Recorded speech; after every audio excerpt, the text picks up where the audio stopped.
Пътищата на природата. Беседа от учителя държана пред младежкия окултен клас на 3 януари 1930 година. Добрата молитва. За идущия път пишете върху темата «Лесния път на страданията». Ще пишете по 2-3 думи, но ще пишете свестни думи. Станете сега да направим едно упражнение. Всички са раздалечени, прави и правят бавни кръгове движения на ръцете, първо с дясната ръка, после с лявата. Днес ще ви занимая с един предмет. Пътищата на природата. Представете си сега най-разумното същество, което съществува. Това е природата. Тогава как ще си го представите вие това същество? Вие все ще се постараете да си представите природата тъй някакси близо до човек. Ако ви срещне една такава линия в природата, какво бихте си помислили? Това тук е един произволен чертеж и няма никакъв смисъл. Защо тази линия накрая не се допре до точката на започването, а се образува това разстояние D? Коя е причината? Ако вие се занимавате с философия, какво философско разрешение ще дадете на този въпрос? Как се наричат тези линии 1, 2, 3 и 4? Бръзди, нали? Да допуснем, че те са издигнати. Да допуснем това мяса на черупката на един охлюв. Та не му ли стигаше ума да направи нещо по-сносно, а направи и такава една черупка? Кои са съображенията, че охлювът направи тази кривата линия? Какви бяха съображенията на охлюва, когато той построи тази черупка? Когато един съвременен човек направи една къща, кои са неговите съображения, че туря прозорците, после ще направи една врата? Даже ако наблюдавате най-малките бръмбърчета, и те имат известни съображения. Те всякога ще направят своите дупки към изток, към запад, към юг, но към север никога не правят дупчица. Защо? Много естествено. Те искат да имат малко светлина и където слънцето обикаля, там нареждат те дупчиците си. Значи, тези си съображения за мястото на тяхното жилище те имат. Ако вземете линията на човешкото лице или лицата на всички животни, вие забелязали ли сте, че има една непоследователност и един постоянен опит? В природата е даден един опит, втори, трети, четвърти, пети, шести, седми. Хиляди опити са направени, докато най-после природата е дошла до последния модел – човешкото лице. И тя още мисли и създава нови типове. И всякога прави още по едно малко преобразование в човешкото лице. Кои са сега причините, които я заставят да направи този опит? Най-първо ние мислим, че тя е разумна и трябва веднъж да начертае опита си и да свърши. Но ние виждаме у нея една последователност в типовете. Какво можем да заключим от това? Има една българска поговорка. Всяко нещо на времето бива. Значи, които са правили лицата на животните, се различават от онези, които са създали човешкото лице. Та, за да се убедим, че лицето е мястото, дето се посрещат известни сили, а те имат отношение към нас, трябва да си правите опити. Много пъти ви се е случвало, вие имате едно приятно настроение, весел сте, бодър сте, но след като си мърдате ръката или се попипнете някъде по челото, има места, като се пипнете там, веднага се сменя вашето състояние и вие станете тъжен, скръбен. След малко вие си дигнете ръката и по невнимание бутнете се някъде. При това бутане има едно съвпадение, измени се вашето състояние. Та ще знаете, у човека има известни места на тялото, дето е опасно да се бута. Като бутнеш една динамическа машина, какво става? И обратното е вярно. Неразположен си, седиш, мислиш, ставаш, най-после се бутнеш някъде, веднага ти дойде една нова мисъл, станеш весел, казваш: разреших си въпроса. Има едно място, като бутнеш там, и въпросите се разрешават. И оттам насетне потекат добрите мисли. Казваш: колко съм бил глупав, но като се бутнах там, много лесно стават тия работи. Вие имате само последствията, но не знаете къде беше това място, отдето се даде това направление и отдето дойдоха всичките ваши добри мисли.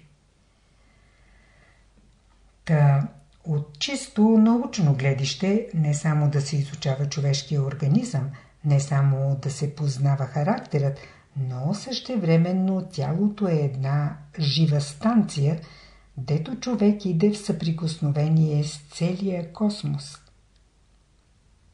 Ти си се бутнал на едно място, дето има отглас от други същества. Нали едно време потънаха геми и кораби? Хората нищо не знаят. Обаче днес хората имат радио и гледаш по морето един кораб на 100 км навътре, хваща вълните и съобщава: намирам се в голяма опасност. Моля, пратете помощ. Намирам се еди къде си. И веднага помощта иде. И у човека има една радиостанция. Аз казвам, будното съзнание, това е станцията. Будното съзнание на физическото поле е станция, отдето можем да имаме отношение към всички тия станции. И във всеки един момент да можеш да възприемеш това, което иде от външния и от вътрешния свят. От всякъде да можеш да възприемаш и препращаш съобщения. Това е да имаш будно съзнание. Тебе те запитват от невидимия свят: как си днес? Ти се потриваш, ти си на концерт, вниманието ти е отвлечено, не си съсредоточен, не даваш никакъв отговор. Ти трябва да се спреш в съзнанието си и веднага от твоята станция да препратиш: много съм добре. Нищо повече. Тъй. Та казвам, когато изучавате живота, трябва да имате будно съзнание. Вие някой път мислите: прост е живота. Нали хората казват: да си поживеем малко. Не е работата да си поживеем. Вие сега не можете да си поживеете, както е едно време. Днес всички хора страдат, понеже станциите им са затворени. Казва се, че човек трябва да има само една мисъл и едно желание. В какво отношение трябва човек да има една мисъл и едно желание? Защото ако човек има едно желание и само една мисъл, той е затворен за окръжаващия свят. Той постоянно мисли за себе си, какво да прави. Това е най-лесното. Какво да правиш? Ако си писател, пиши. Ако си инженер, мери. Не си на служба. Можеш сам да си създадеш служба. създай сам службата си. Всеки ден върви, намери едного, мери го. Ходи по планините, мери. Ако имаш астрономически интерес, наблюдавай всяка вечер звездите. Ходи, изследвай, създай си нещо. Ама ще стана смешен. Не, никак нямаш да станеш смешен, но ще станеш човек. Ти ще почнеш да упражняваш науката върху другите. Има една станция от човека. Вие още не сте дошли до себе си да се наблюдавате и да се изучавате. Всеки един от вас има една най-хубава обсерватория, един хубав телескоп, с който можете да оперирате. Вие всички имате най-хубавите прибори. Някой от вас търсите да имате една химическа лаборатория. Най-хубавата лаборатория е в човешкия организъм. Друг казва: да следвам в една консерватория. Най-хубавата консерватория е човешкото тяло. Всичките най-велики музиканти са там. Всяка вечер можеш да слушаш концерти не само от Земята, но и от Венера, от Сатурн, от Марс, от Месечината. И ще знаете откъде е. Но при сегашните условия, понеже нямате тази опитност, това е само забавление. Ще кажете: това е само за деца приказка. Но ако прочетете съчиненията на Сведенборг, на някой от вас аз препоръчам да чете Сведенборг. Който знае немски, френски, италиански, нека чете. Сведенборг има една философия, че може човек да се съобщава с другия свят. Значи, има един, който е писал за другия свят. Всичките негови сетива са развити, не тайно, но неговото радио е отворено. И той се е съобщавал с всичките планети. Бил е ясновидец, но както и да е. Това чувстване, към което вие се стремите, то е вътре във вас. Във вашия организъм съществува тайната на природата. Възможностите, които търсите във външния свят, те съществуват в самите вас. Казвате: това тяло не е, но като идем в онзи свят, астралното тяло. Ако сега на Земята вие не разберете вашето физическо тяло, и в онзи свят като идете, вие ще бъдете точно такъв, какъвто сте тук. Там като влезете, някой път ще усетите, че сте много лек. Но защо сте лек, не знаете. Ще знаете, че сте минали от този свят в другия, но защо сте минали, няма да знаете. Ще видите, че отношенията там не са тъй идеални, както сте предполагали. Сега вие си предполагате, че като идете в онзи свят, там всичко е хубаво. Но колко боб има да изядете още тук на земята, пък колко зеле, колко моркови, колко прасета и колко хляб. Сега, като говоря всичко това, аз подразбирам да се събуди съзнанието. Сега светът е пълен с непробудени още души. Колцина от тях имат този достъп до уния научни похвати, които някои в света имат. Даже някои, които ги имат, и те нямат тия разбирания. Аз гледам, някой астроном, след като гледа месечината до 10 пъти, казва: няма какво да видиш. Понеже силата на телескопа не е толкова голяма, на Юпитер ти ще види само тия пояси. Веднъж, 2 пъти, 3 пъти, все пояси гледаш. Погледнеш Венера, тя все е забулена, нищо няма да видиш. Погледнеш месечината, досега нищо не са намерили там. Ще ви предведа следующия факт. Защо Венера блести толкова? Защо тя не се отвори? Вие имате една ваша приятелка, която е била отворена, но по едно време виждаш, тя почва да става затворена. Почва да се вглъбява в себе си някой път. Вие говорите, но тя е дълбоко замислена. Как ще си обясните това вглъбяване?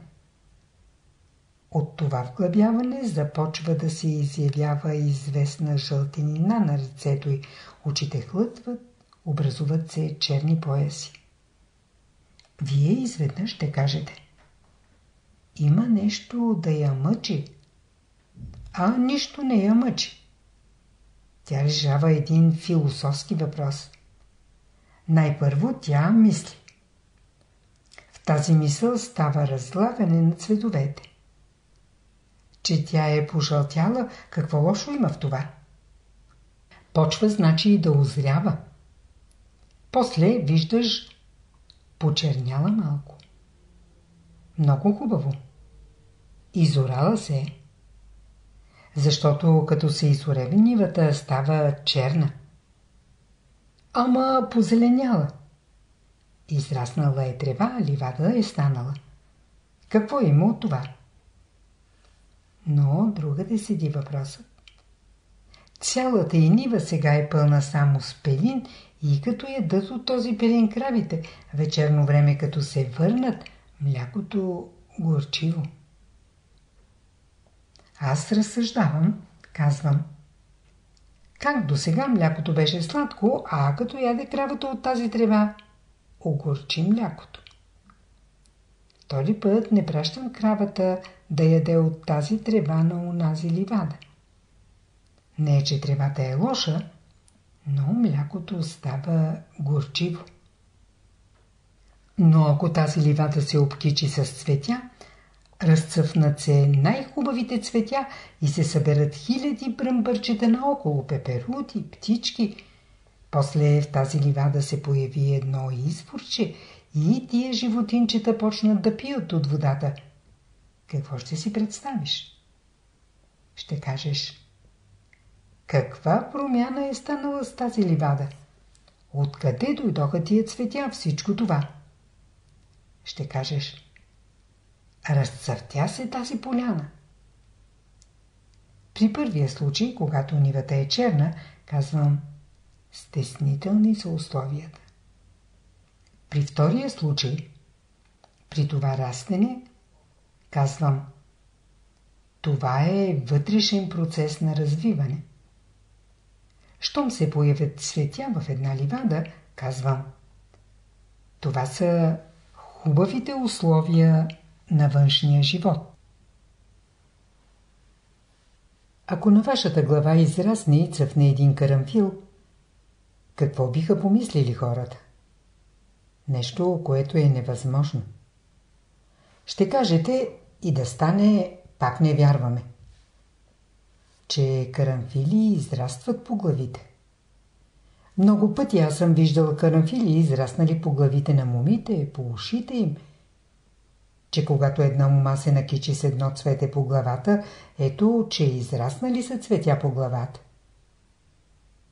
Този, който носи това цвете, какво иска да каже с той карамфилче? Вие не знаете. Нямате азбуката на цветята. Аз няма да разправям за азбуката на цветята, но бих ви препоръчал да прочетете, ако намерите, някоя книга на някой от чуждите езици. Мисля, на френски има и на немски. Азбуката на цветята или азбуката на растенията. Всеки от вас няма еднакво разположение към цветята. Някои от вас обичат едни цветя, други. Така казвам. Коя е вътрешната причина на нашите движения?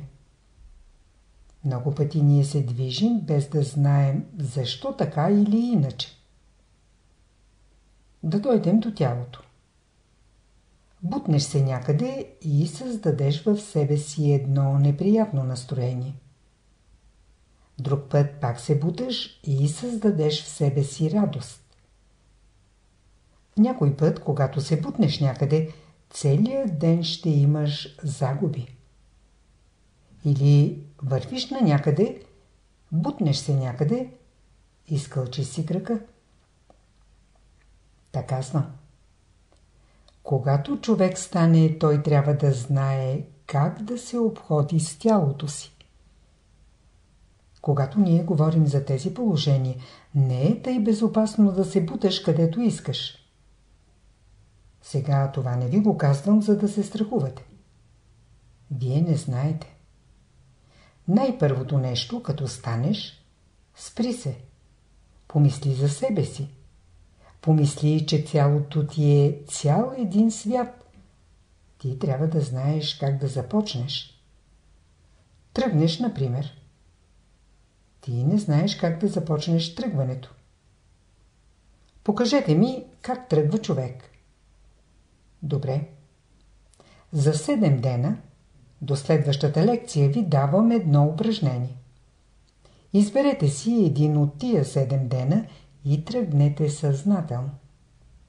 Запомнете в каква поза са били ръцете ви, краката ви и главните черти на вашите движения.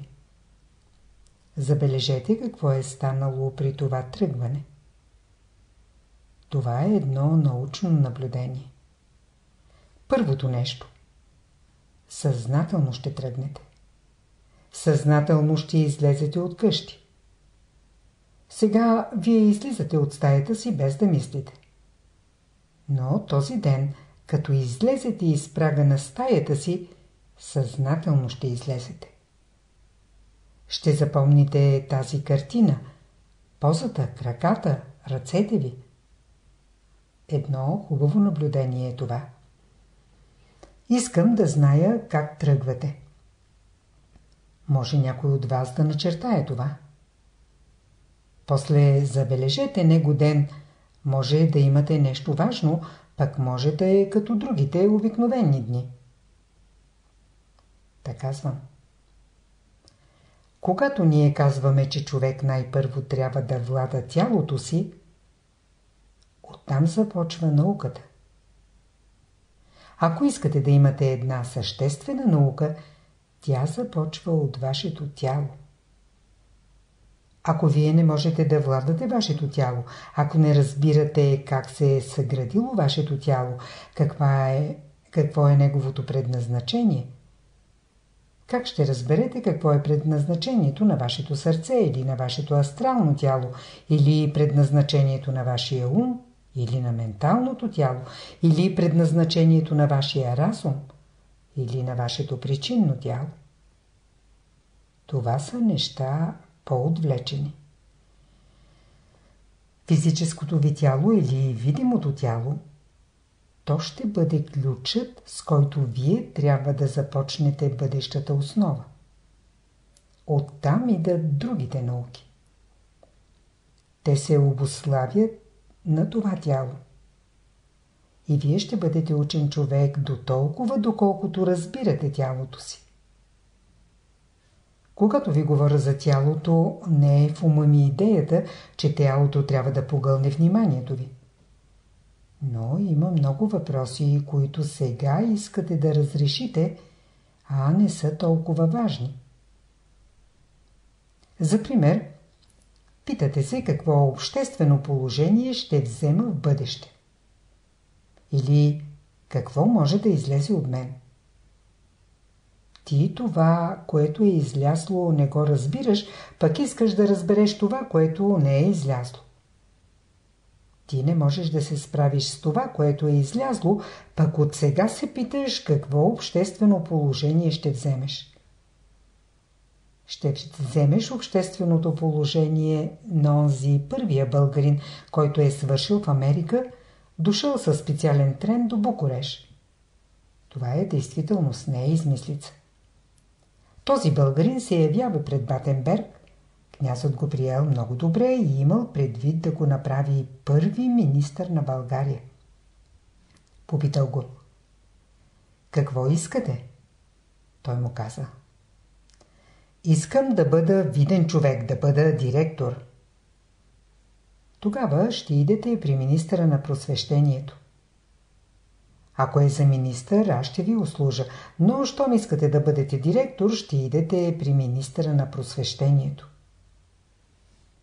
Та и вие сега идвате със специални тренове, но искате да станете директор.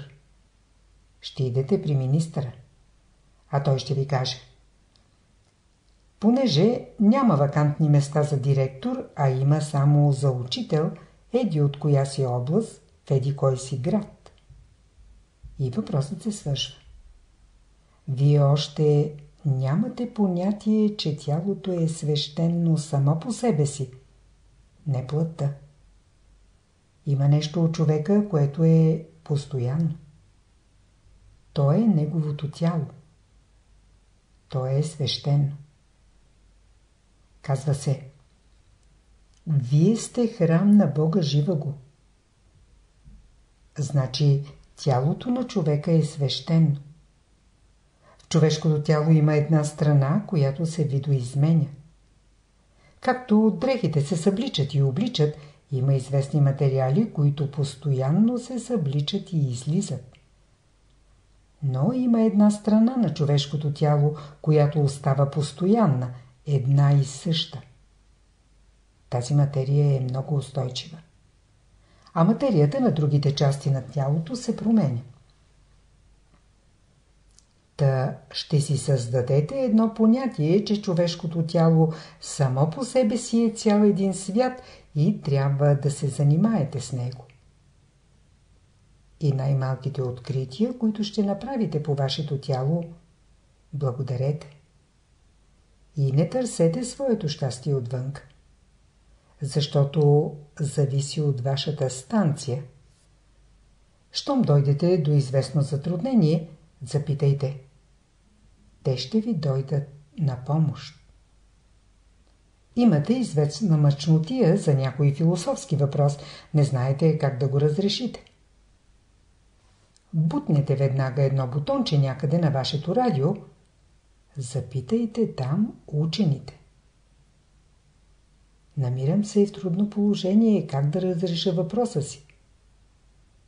И веднага по радиото ще дойде разрешението. Отговорът е във вашата библиотека, на еди кой си рафт.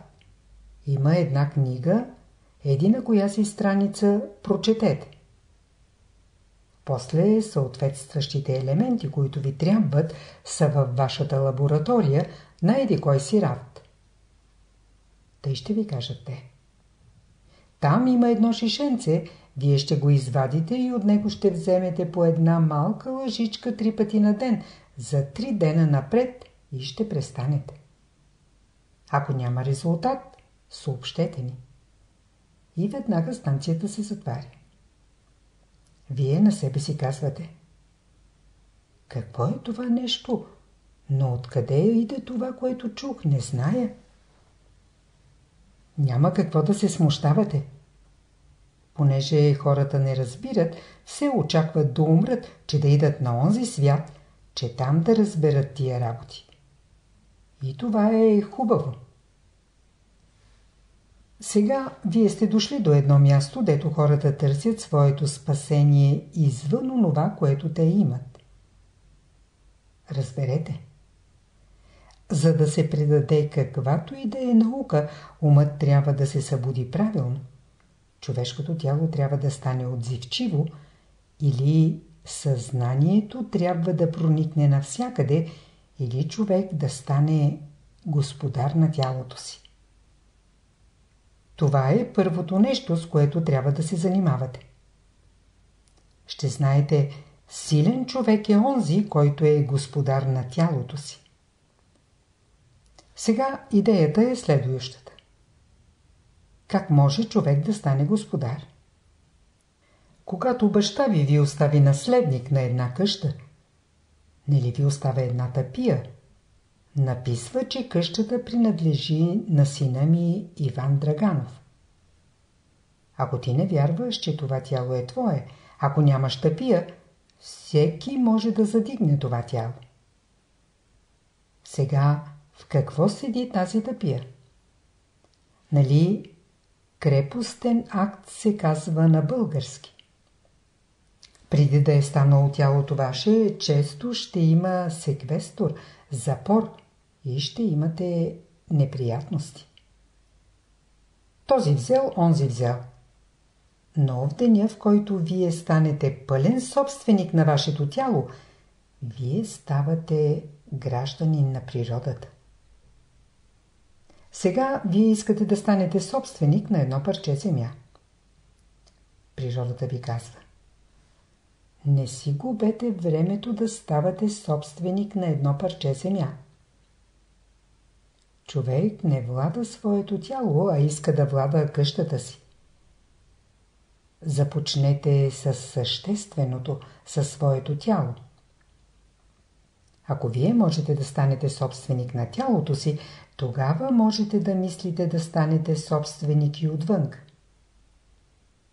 Хората обичат тялото си, искат да живеят с него, но не са още собственици.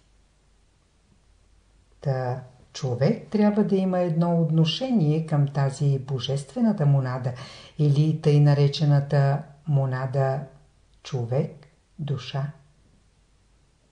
Целият този свят трябва да има отношение към тази монада. Тя трябва да се събуди от човека. Най-първо трябва да повярвате, че това е дадено с тялото. Когато човек стане сутрин, трябва да благодари на Бога, че има едно тяло, с което може да влезе в общение. Ти ставаш сутрин и казваш: защо Господ ми е дал това тяло? Не си благодарен. Ти се оглеждаш в огледалото и виждаш, че не си красив. За да бъдеш красив, вземи една четка. Всеки може да направи лицето си красиво, ако е за красота. Красотата от тебе зависи. Но ако искаш едно тяло, всичко трябва да е точно на мястото. Носът, очите, всичко. Ти никак не си харесваш очите. Тя е лесна работа. Или някой път не си харесваш ушите, казваш: много прозрачни са станали. Много е лесно. Яж повече, ще станат по-дебели. Някой път ръцете станали много сухи. Яж свинско, нищо повече. Чудни сте вие. Ще имате разположението на свинята. Аз уважавам едно качество у свинята. Някой път, като мина там, дето държат свинете, взема една тояшка, че е побудна. Тя каже: го, го, го. Тя казва на хората: това е нашето щастие. Тук е всичкото разрешение. Тя разрешава много лесно въпросите. А ако вземеш малко да я почешеш по гърба, тя е много признателна. Тя ще тръгне подир тебе и ще ти каже: понеже ме почеса по гърба, ела с мен да ти открия една тайна. Завеждате в гората, дето има най-хубавите гъби и ти каже: поразкопай тук под тази плоча и ще намериш нещо. И ти, като разкопаеш плочата, ще намериш един свитък. И пак ти каже: го, го, го. Аз имам високо мнение за свинята, понеже като я заколят, цялата й повърхност под кожата й е обвита с бяло масло. Свинята казва: като ме слушате, като мен ще бъдете. У нея няма злоба. Тя казва: живей както Господ дал, какво има да се тревожиш? От тук оттам тя рови, после се изтегне и спи. Това е всичкото. Какво ще му мислиш? Сега ние ще кажем: това е свинщина. Слушай, има красиви страни у свинята. Като дойде до живота, тя казва първото правило. Всяко нещо опитай. После имай самостоятелност да си изкараш сам прехраната. И както виждате, ръце нямам, но с муцуната си навсякъде ровя и си изкарвам прехраната. А след като си изкараш прехраната, бъди спокоен. Сега ние се отдалечихме. Хората се отвръщават от формата на свинята, а употребяват нейната мъзчица и нейното месо.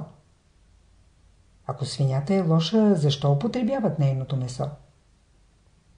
Някои казват свинщина. Кое е свинското у свинята? Па даже и вие какво разбирате под свинщина? По-мръсно от свинята няма, защото тя яде безразборно.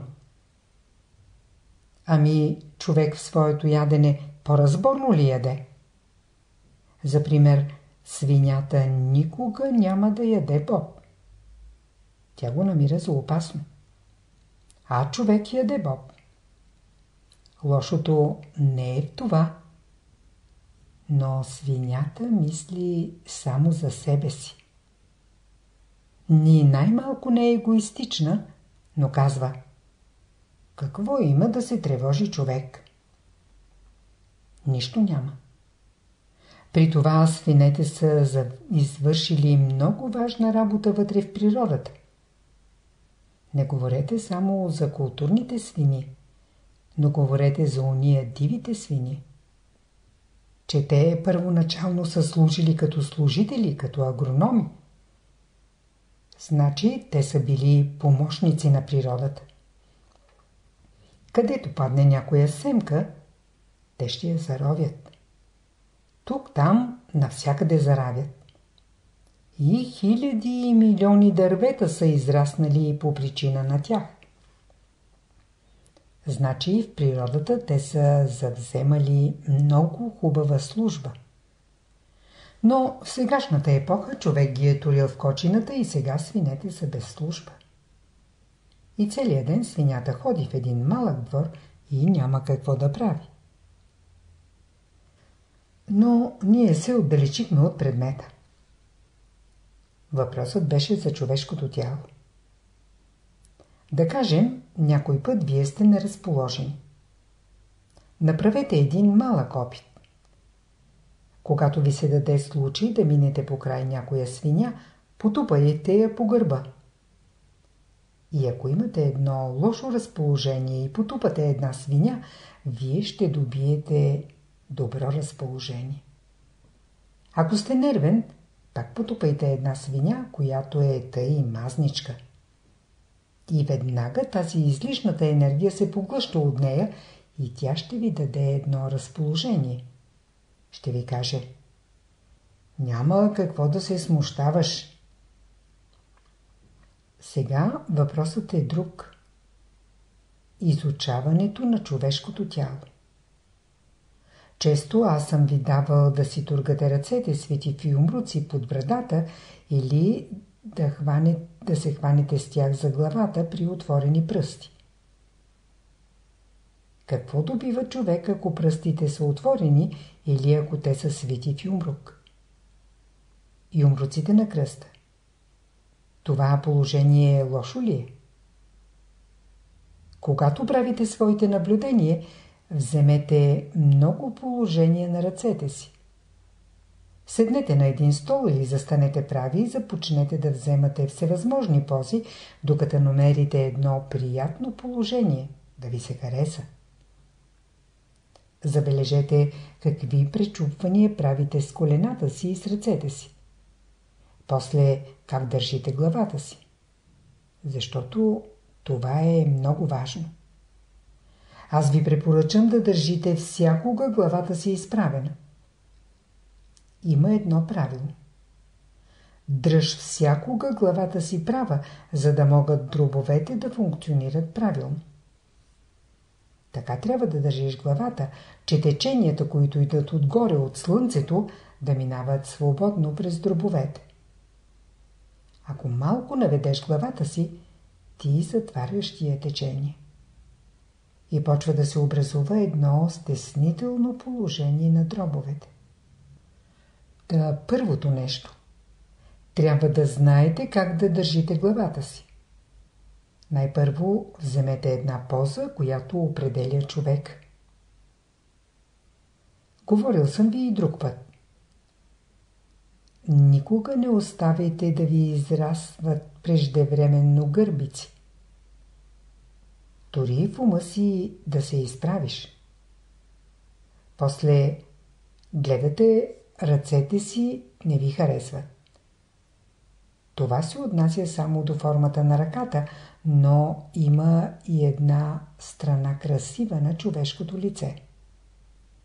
После, когато движите ръката си, как трябва да я поставите? Вие се срамувате. Срамувайте се само от едно нещо в света. Аз да ви кажа, аз имам едно правило, от какво трябва човек да се срамува.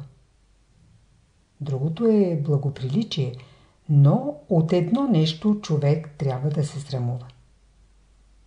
Да не злоупотреби със свободата на другите хора.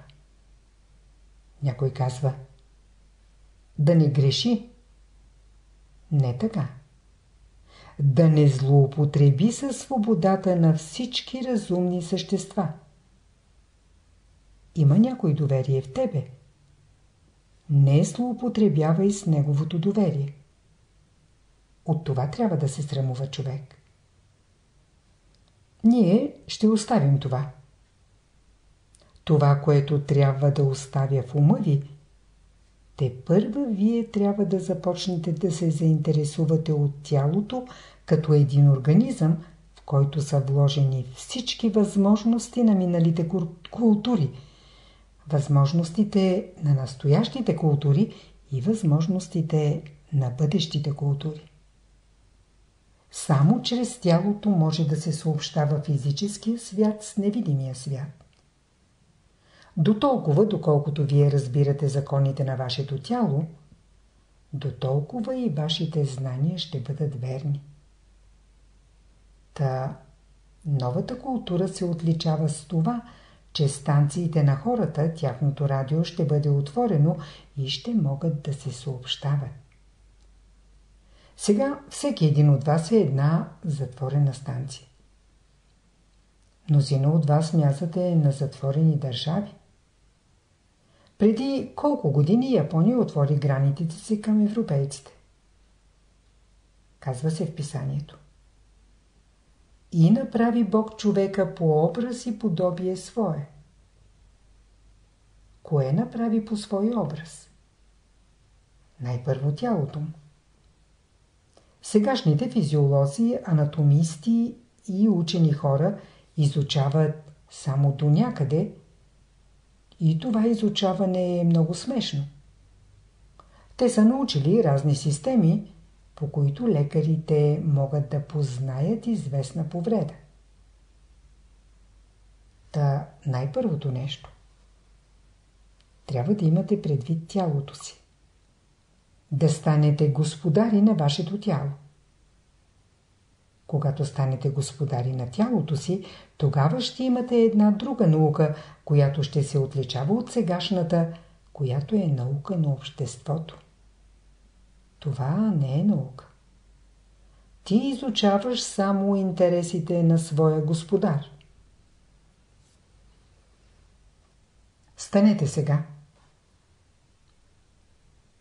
Божията любов носи пълния живот.